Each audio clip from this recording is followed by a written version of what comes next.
Hello and good evening. Welcome to Popcast on the Rocks for this shorter, quicker episode. I am Farmer John. This is athletics extraordinaire Andrea. How are you doing tonight? Nice. That was some great alliteration there you had with my name. You got great impromptu skills there. Yeah. I'm doing good. I'm doing good. Like you said, I'm just obviously getting ready to go play softball. So trying to get myself pumped up and in the zone. How about yourself? How's your day in the field, Farmer John? Yep, pretty good. Didn't go too far. We changed the turbo on our combine, so that was most of the stuff, and then we just tried a little bit. Beans still a little soft, so yeah. Everybody's got problems with soft beans, huh? So relatable, the soft bean. Yeah. Yeah, but so yeah, I'm gonna be winding down. I guess I'm getting ready for like the craziness that I'm sure will ensue on television tonight. But Sure. you're getting ready for something much more exciting, so that's cool. Yeah, I will miss all of that tonight, so I'll have to catch the highlights tomorrow, I suppose. Yeah. It is yesterday was National Beer Day if you want to drink along to the debates tonight. I know. I saw you put that. I would like to. I know there are games out there available, and Absolutely. It's not hard to come up with one. But I've been trying to like cut back on some calories, so I don't know. I just have water right now, so that's kind of lame. Well, I don't have a beer either. Today is National Coffee Day and National Mocha Day, so I've got a trusty cup of coffee because I figured I probably shouldn't show up, a couple beers deep into softball. So, although my cup does say probably whiskey, so maybe I'm lying. You never know. Nah, it's coffee. I should have done coffee if I was a little bit quicker here. Could have got some coffee going, but next time, next year. Yeah, you gotta wait a whole nother year. Don't drink any coffee before then. Right. Well, housekeeping before we get going. So been kind of down to one episode a week, as my work schedule has been weird, and you guys have been doing good to accommodate, so thank you. Normally we have our spoiler casts in the middle of the week like this, but these are going to be hitting our regular podcast services as well. So if you're a podcast listener, make sure that you go and check out the YouTube page. Previous spoiler cast episodes will be on there. Later in the future, unless you demand otherwise, will be the same. But just for now, we've got you get a treat, podcast listeners. So we don't have a ton of news, but we will be getting to just a couple stories, and then the Boys season 2 episodes 5 and 6. I think it is already. We're getting up there. So no spoilers to begin with, but we'll get spoilery later. So hope you've been watching the show along with us. News-wise, well, first I should ask, we know what you're going to do. You're going to softball. But has anything else happened in this last week that's nuts or crazy or exciting or something with you? Absolutely. My whole weekend was basically taken over because my husband's brother got married. So my brother-in-law got married this weekend. Yep. It was a beautiful wedding, and the weather held up nicely because everything was, outdoors. So that was really great. We kind of got a little nervous. There were some sprinkles right before the ceremony started, but mostly just empty threats, just, little sprinkles here and there, and nothing real. So that was really great. But yeah, Chris was in the wedding. I wasn't really, but how, I mean, when your spouse or your partner or your, whoever, your significant other is in a wedding, it basically takes over your whole weekend because there's stuff they got to do. You got to be there early. Like they're like, oh, I forgot, whatever. Can you pick it up? So yeah. I mean, I guess if you really had no connection, you could just say peace and do something else. But not for my brother-in-law. Yeah. Yeah. So yeah, so we had the That's rehearsal dinner on Friday, and then we had the wedding on Saturday, and then Sunday was a lot of sleeping to make up for it. sure. So Yeah. Nice. All right. yeah, so that was my big event this weekend. So my weekend just totally flew by. I bet. Yeah. Yeah. Well, we're getting we're I guess not quite midweek, but we're getting there yet. It'll be another weekend soon before you know it. I know. I know. I didn't do a whole lot. I did get to catch up a little bit on the Tokyo Game Show happenings. And I didn't see a whole lot of it. A bunch of it is only in Japanese, or what I saw anyways. So watch it anyways, but you know, you don't always get all the information that you would otherwise. Right. They did do an impressive, pretty lengthy demo of the new Hyrule Warriors game. So I really dug that. I suppose with all your business, you probably didn't get to see any Tokyo Game Show stuff, huh? Not really. I mean, I caught the only gaming stuff I've caught for the week was Resident Evil. Was the new kind of Capcom panel. I didn't catch all of it, but I caught enough of it. So yeah. So I guess you're playing Ethan, which is a person from Resident Evil 7. I didn't play Resident Evil 7. I really don't know anything about that character. Seems like he's more supposed to be a blank, empty vessel sort of thing for you more. Yeah, I mean, I didn't play a whole lot of Resident Evil 7 either, so this is newer to me. I think Resident Evil 6 was the last game that I truly played through. I kind of missed 7.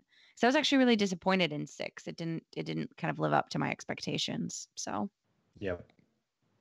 I think everyone felt that way, but it was like they've been on a hot streak now. You know, remake of Resident Evil 2 and 3 now, and then yeah, this 8 looks good. Everybody says RE4 vibes. Yes, strong RE4 vibes. Absolutely. Yeah. So I like it. Yeah, their panel was funny, and I caught a little bit of that. And that's kind of it. I was really I wasn't, you know, I was always like mixed about Hyrule Warriors just because I'm not sure about that gameplay.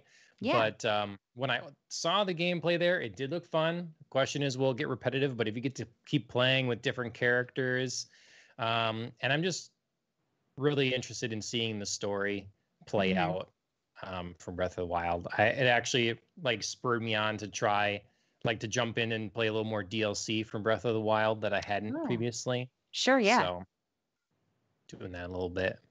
So yeah. Nice. That's about it. There was a bunch of other things, but I didn't. Those were the things that caught my eye, I guess. So absolutely, yeah. I mean, it's been a busy week for both of us, so it's kind of down to just like the bare essentials of what we care about, what we are, you know, willing to give up our time to tune in for. So I totally get it. Yeah. I was just gonna say I'm totally excited about the Resident Evil panel talking about, you know, I mean, we do get to play this character Ethan. But it sounds like we're going to have some conflict with Chris Redfield, so I'm excited to see the way that storyline plays out. So that was what I tuned in for a lot of. Yeah. Yep. Yeah, I didn't want to go like searching out for things I didn't really care about talking about. To me, it's like all the oxygen was taken out of the air from the previous week with the big gaming news and shakeups and stuff. I guess. I don't know if we talked about before, Amazon announced their game streaming service. They did. You know, so it's really when, you know, we were talking about before how Phil Spencer is like, we see our competition as Google and Amazon. I think he sees that because these they're big players. I mean, they're not right now, but they have the money to become them. I mean, we just saw that with Microsoft. He dropped $7.5 billion. And these other companies can do that sort of move as well. Yep. So yeah, get some more shakeups, I think. Yeah. I agree. And I think Microsoft moving to snap up oh my gosh, what's the Bethesda? But yeah, what's their parent company though? ZeniMax. Thank you. I think that was a smart move now because you don't make a move when somebody's already done something. You make like preemptive moves to like get ahead of the game. So I think them, snapping ZeniMax up was really smart to do now before Amazon announced. Yep. Because I think Yep. Amazon's announcement wasn't as big as it could have been, to be quite honest with you. Yeah. They're behind. I mean, everybody else is Google. They're launching their streaming service first, before Microsoft's. And it's, some people were worried that, what's Xbox doing? They're going to be behind already. But then Stadia came out and it didn't work as well for a lot of people and just really didn't have the games. Right. So I think I wouldn't be surprised if Amazon and Google were in talks as well to buy ZeniMax. But, Microsoft brought the bigger check. And I'm guessing that Google and Amazon, they're going to have to like see some gains before they drop that much money on, but maybe not. Maybe they're like, okay, we're going to invest, and we're going to do it. But until they do that. Well, and I really don't know too much about the leadership there and, what experience they have, what they might be looking for, how they see shaping, the gaming future at Amazon per se. So it's hard to get a read on, what they think their future is besides launching a gaming service. It's, what companies might they be attracted to? So. Yep.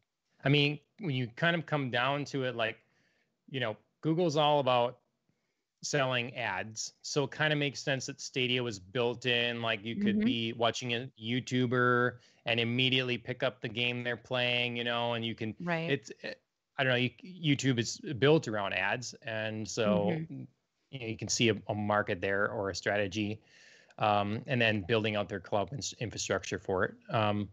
Amazon also big with the cloud and wanting to leverage that, but it's like moneymaker is cloud and then selling you products, so marketing you things. So how do you make those things tie together, I guess? That'd be interesting what their plays are. Alan brought up NVIDIA buying ARM. Did that happen? I thought they were in talks. Maybe that did happen. If it did, that's a miss of mine for sure. Maybe that might have been 2 weeks ago. I was hearing about that. 40 billion reselling. 40 billion for ARM. What? They don't even have that kind of money. Well, I'll have to look that up and maybe talk about it on another episode. But I remember when that was being brought up, seems like a good fit. Yeah. NVIDIA buying ARM, it makes sense.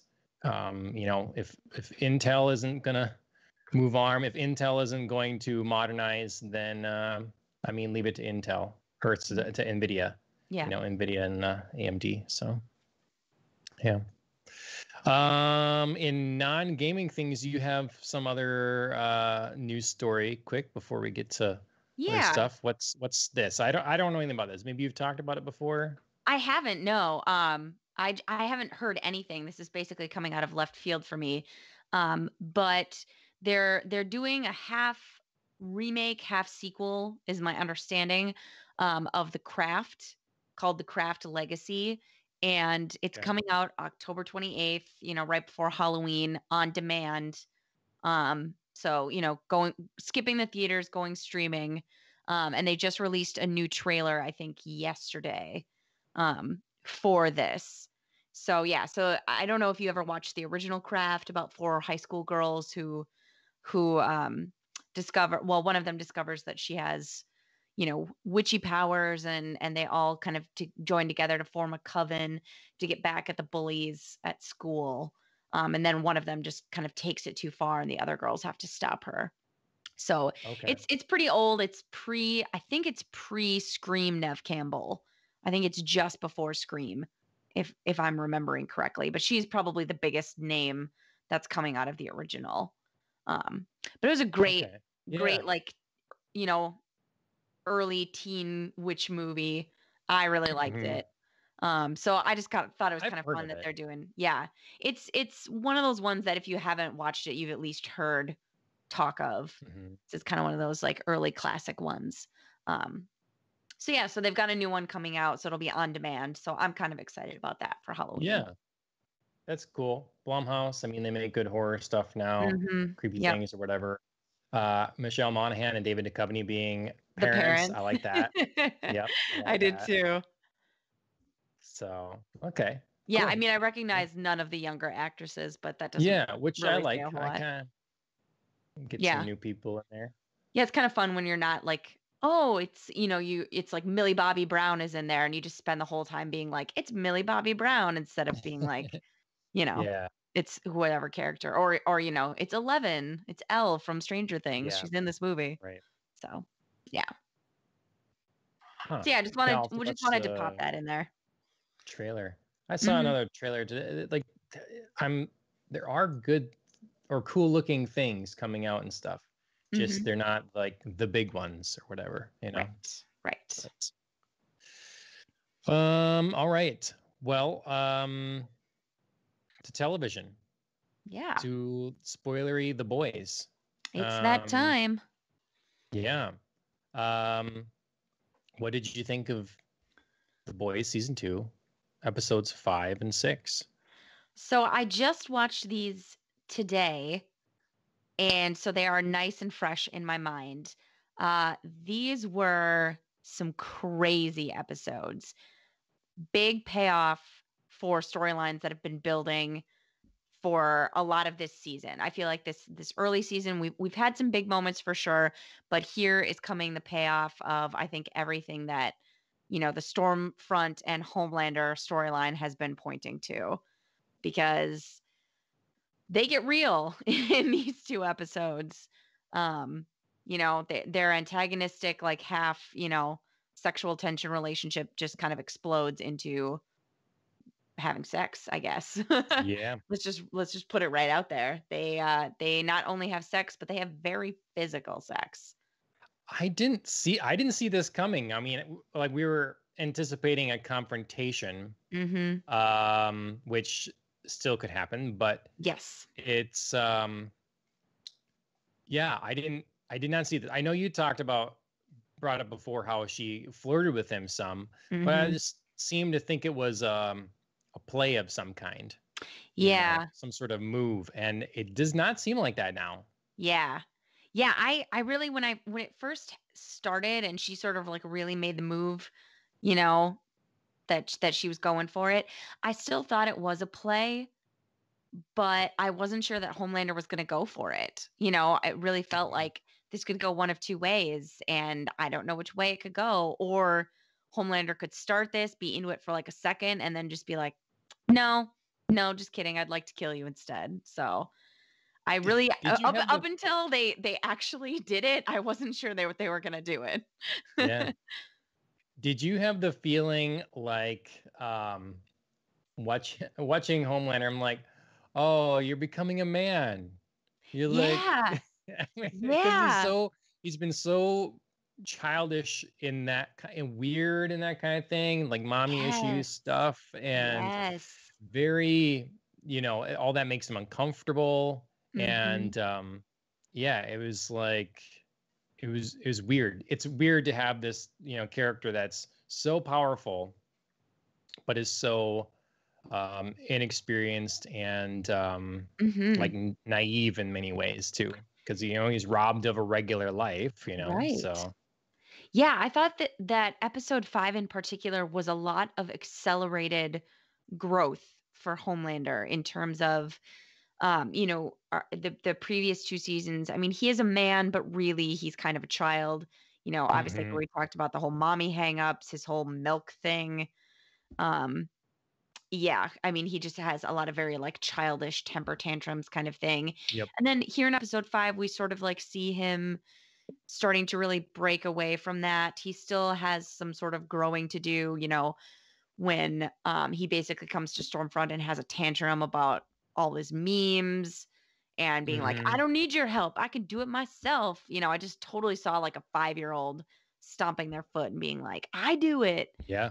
And then, coming back like hat in hand to apologize and basically be like, okay, I do need your help was like, I don't know, maybe growing up in some sort of like teenage years, young adult moving forward, like I've learned how to apologize. And then finally we're just like catapulting right into full manhood here with our, steamy little tryst that happened. So, Yep. yeah. We saw, I mean, there just was a lot in these episodes. They were packed. Lots of the whole new like campaign around changing the image of Maeve and like the struggle she's having trying to get her girlfriend out of things. And some funny moments. They still add in funny, moments with their director, writers, and the actors wanting to rewrite things and like all that kind of thing, I guess. I did have to point out really quick. I know we want to like keep it kind of, high level, but I did have to point out right at the beginning, they're filming, Dawn of the Seven or whatever, and they take that break and they do that cut and the director's like, oh man, this has just been rolling ever since that Joss rewrite. And I had to just like stop and die a little bit, just like, poking some fun, obviously at Joss Whedon, and all the shit he's gotten for his rewrite for Justice League. So I don't know. I thought that was a really great moment to just, throw in there, especially for and for like allegedly being a real jerk on set. Yes. And that's so. But yeah, no, I thought I heard that. I was like, are they talking about something else? That's the only thing I could think of when you talk about Joss. But, yeah. No, that was good. That was a great nerd moment. Yep. We've got a lot of stuff with the group is kind of reuniting now. They're not going to let Butcher, throw his life away, it seems. Yeah. Which again, it's like, at least from Huey, I don't know what really he's done to deserve the loyalty. But nonetheless. I thought it was really great of Huey to point out, like, we're here for you, even though you left us in this total shit pile of a mess you made and just are walking away. Like, it's good to remind Butcher that, like, we're doing this for you and that you did leave us holding the bag here. Oh, I just saw your comment, about Kimiko going and doing killing people and stuff for money. And that was a big there was shift. some gruesome stuff in these 2 episodes. Yeah. Where she rips that guy's face off. That's pretty intense. Yeah. Yeah. I mean, everybody I think who's ever watched an episode of The Boys knows that they're no stranger to showing you the gore. But these episodes really had some extra kick to them. Yeah, that face ripping was pretty intense. I mean, Kimiko really doesn't hold back. And I mean, I know we learn later that, she's now becoming an assassin and this is what she's been doing for money. But yeah, in the very first kind of opening, I thought this had something to do with Stormfront because I thought she was still kind of on her revenge crusade. And it seems in these 2 episodes, she's backed off of it a little bit, or maybe she's perhaps afraid of Stormfront. I'm a little confused on maybe how that's working, but it's kind of an interesting twist to her storylines. Yeah. I mean, you've got to see the power she holds, and once you like come down emotionally a little bit, it's got to give you a bit of pause. If you're gonna do this, you're gonna have to think it through. It's not gonna be just I'm gonna charge up there. And again, like I talked last week, it'd be a Wolverine Magneto situation. Right. So.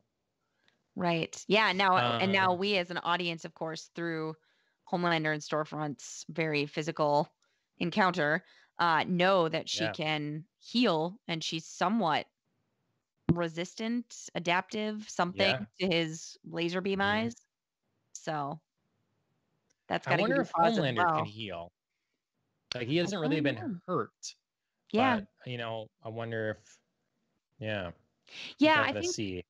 I think the show kind of has some interesting lines that are drawn that aren't quite clear about superheroes' abilities, because in the second episode we have one superhero talking about, well, she is another superhero. I really couldn't hurt her all that much. Or, you know, one superhero attacking another but being able to kill them, or Stormfront attacking another superhero and not killing her even though she thinks she did. So it seems maybe like everybody has some sort of durability, but I don't know how the levels work out. If that also is on the level with like Yeah. how powerful you are, how much healing ability you get. Hmm. Not quite sure how that works, but it does seem to work differently for different superheroes, for sure. Sure. Yeah. Well, I mean, you look at like Mento, his name, that Yeah. could read your, like he was just easily beat up and whatever. So he Right. clearly had no sort of regenerative abilities or something. Right. And So, yeah, I mean, Kimiko, when she totally F's up A-Train's knee, he clearly doesn't have any ability to regenerate right. himself because he has to go through like surgery or whatever. So Yep. yeah, so I'm not And I'm the not V sure. helps. So Right, maybe yeah. that's the thing, like, Yeah, maybe it's how much V or how much V you were injected with as a kid, or just the way your body yep. reacts to the V. Hmm. Yeah. Well, so we got this group, the boys, Mhm. they're back together and but hiding out in the basement as Black Noir is coming after them. Yes. So that's kind of cool. I mean, we get to see his like aunt, Butcher's aunt or whatever, right? That's Mhm.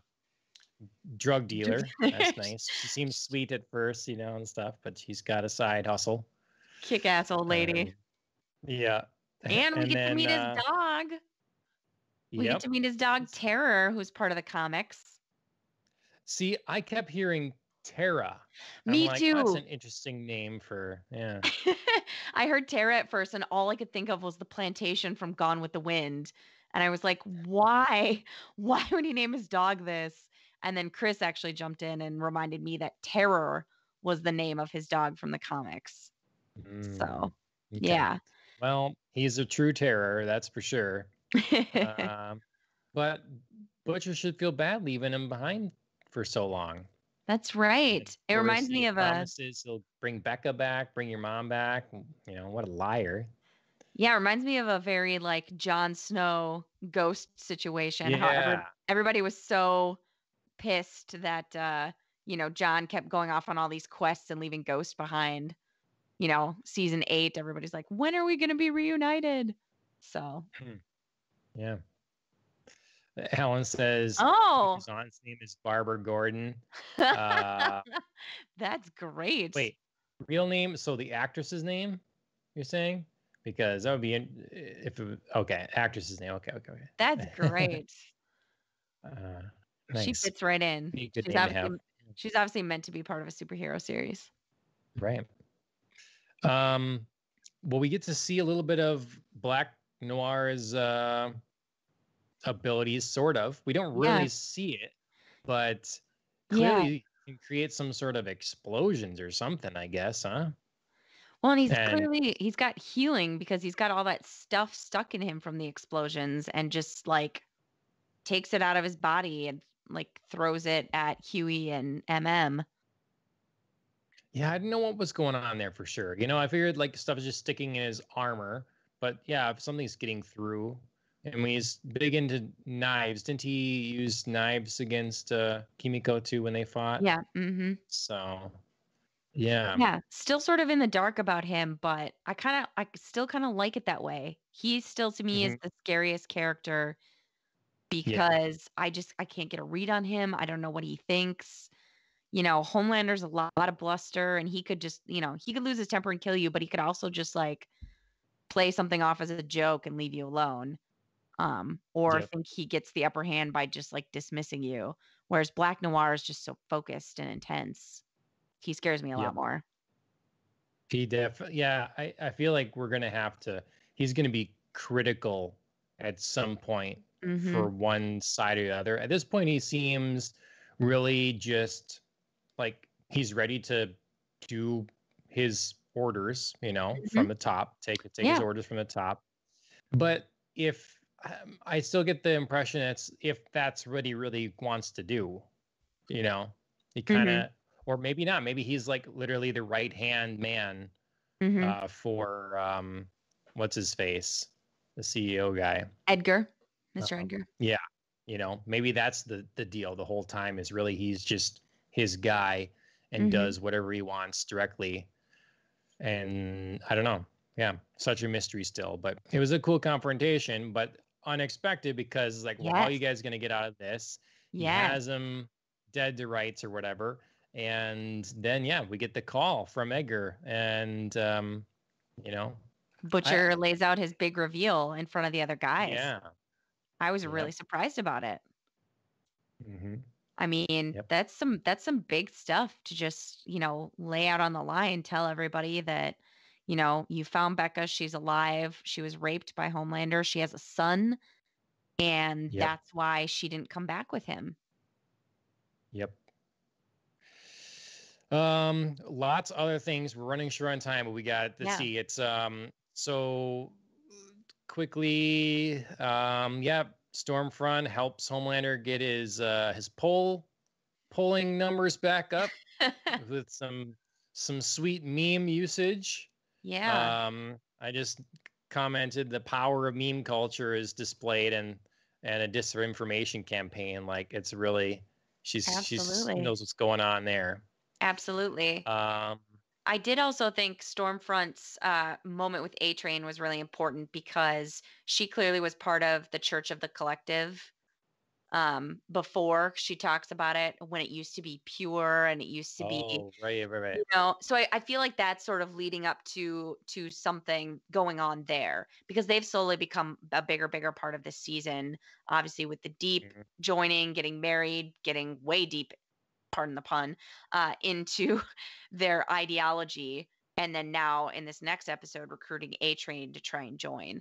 So, and then, like I said, Stormfront being like, they used to be pure. Now they just let anybody in. So they clearly started out as some sort of like racist, possibly neo-Nazi sort of organization. And I don't know what they are now, but also doesn't seem good. So, besides the frescas, which I guess that's good. I don't know what the deal is. Are there like drugs in those frescas? What is that? I know. Everybody drinks that. They're having this like classy dinner. Yeah. It's like, Jesus. Don't even get rid of the cans. It just, I mean, they pour the frescas in the goblets, but they have to have the can right there. Yeah. Oh, God. So I wanted to ask then, because that's what I thought at first when we sort of got a little more into, so as we move into episode 6, we got a little more with Stormfront and then, like you say, the original intent of this church or whatever. Are you bothered that we're feeling like, are the Nazis the bad guys again? A little, yeah. I mean, I was just wondering if that was going through your brain. It's like, oh, look, grew up in Germany and, turn of the century, and, Right. Yeah. Surprise. I was married to Frederick Vaught. That I did not see coming. Right. That was a good reveal. I mean, we all knew Stormfront was older than she looked and, had a past as Liberty, but didn't realize it went that far back. So that was a pretty cool reveal. But it's light enough that I'm willing to still, go with it somewhere because they could do. I hesitate to say this, but they could do a really cool storyline that's different than the typical like Nazi storyline. Hard to put that. Hard to put that in a way that doesn't sound bad, but you know what I mean. Like we've obviously had so many superhero movies that are set basically before right after World War II that it feels very much the same. So this is something different. I mean, this is set in America. It's obviously years after World War II, even though we have some sort of remnants of that culture. I think it does speak to the fact that right after World War II, and during the latter half of World War II, America did let in um, a lot of ex-Nazis, or people saying that they were ex-Nazis, who knows how much they really left behind, and exploring kind of what the seeds of that lenience could grow now in the soil of American culture, to take the metaphor all the way. So it kind of reminds me actually of the Hunters a little bit. It's like Sure. years after, what would happen? Like, would these people just like assimilate into American culture and just sort of leave all of that behind? Or would there be some sort of, after effect that we didn't foresee at the time? So It's interesting how much of this is, where is this coming from for her? Like, is it more of this was the original idea behind Vought and the right. whole purpose? I mean, does it go back to, again, Nazis, like, we want to have a superior race here, Hmm. experimenting on people or whatever, and you want to, so is it that, but superheroified? Kind of. So we're going to make a master race basically, and we're going to Yeah. use that to, and so like she just bought into this mission because she was made into one of them and felt special and stuff or something, or Right. and at what point then did Vought, because it feels now like I understand her purpose more, like, or why she be Yeah. there. Hmm. Be there because she's been involved the whole time. She's Right. always been there. But the Right. company has kind of taken a life of its own. And Hmm. it's now not just, it's run by a board of directors, it have Hmm. shareholders to account for. It's not like an army of people with a leader that they're Right. gonna, do whatever. It's like, well, no, now we have press to contend with all this. So you have Edgar there, who's basically, I'm running the show here because, we're a pharmaceutical company, we're an entertainment company, all this stuff. She's going to be from the inside Right. trying to fulfill the true purpose Hmm. yet, I Yes. guess. Yeah, yeah. I mean, that sort of seems, the direction that the show seems to be going and hinting at. Um, and it also explains, of course, why, we've been talking about in the early episodes why Stormfront was given all this leniency, and she's kind of, pushing back against the company, and why would they just like let her do that? Well, I Mhm. mean, if she was married to the founder, that's kind of got some pull. They obviously know how long Yep. she's been alive, who she is. She gets away with some stuff, but I have a feeling that Mr. Edgar may be growing tired of that, and that's why she's sort of moving on to Homelander as being like, you are the ultimate creation, we need to take back Vought, you know like you say, from the shareholders, the stockbrokers, the public, Yep. whatever. um but this Gone also, astray. right, exactly. Take it back to the true mission. But it also kind of makes me think, I didn't think of this before, but I'm just thinking of it now.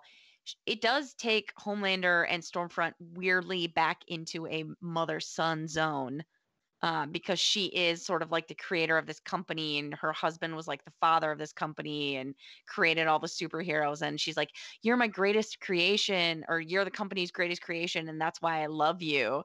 And so now I'm Yep. thinking of it, it is weirdly, it's different. It's not as direct, but it is like Yep. metaphorically back in that Yep. that same kind of, Well, yeah. and with the grayness you bring up with that and the complexity of a relationship, it kind of to me makes me think of, that's how I see the whole show. And Mhm, it's sort of what I'm in a way liking about Raised by Wolves, which I won't get into, but it's mhm, just everybody is, there's a lot of gray here. mhm. And as much as you might like some people or dislike some people, almost no one is really good. Yeah. um, I would argue, Annie is good, but she just killed a dude now. Yeah, that was Um, big. yeah, and Trying to left save him Huey. behind to just, bleed out. Yeah. So that's something. And then, so Well, now she has to sit and rationalize that however she wants. And then Huey, I mean, he's a good guy, but I mean, he's killed as well, and he's mhm. annoying. But so like, and you Frenchie, obviously, he's talking about robbing banks and stuff. Like they're Mhm. always on the other side of the law, really a lot. Right. So no one. It's an interesting thing. Now we've got Lamplighter, who we were supposed to Yeah. not like, and he's a more complex character. Like seems like he has a soul and stuff, but he's also there to just like dispose of the people that don't work out for Vought. Mm-hmm. So Yeah, Sean Ashmore, Bobby Drake, Iceman. yep, Iceman to Fireman. That's Yep. right. That's right. Yeah, I feel like probably our least bad characters, because you say nobody's good. Our least bad characters at this current moment are probably MM. Although we don't know all of his past, we did get to see a Right. few cool flashbacks, although that was more about like Frenchie's story and his role Yep. and how, the group disintegrated and Lamplighter killed Mallory's children and grandchildren. So we don't know if MM has like a similar kind of, dark moment. But for now, he seems like actually one of the most stable characters. Um, and then Yep.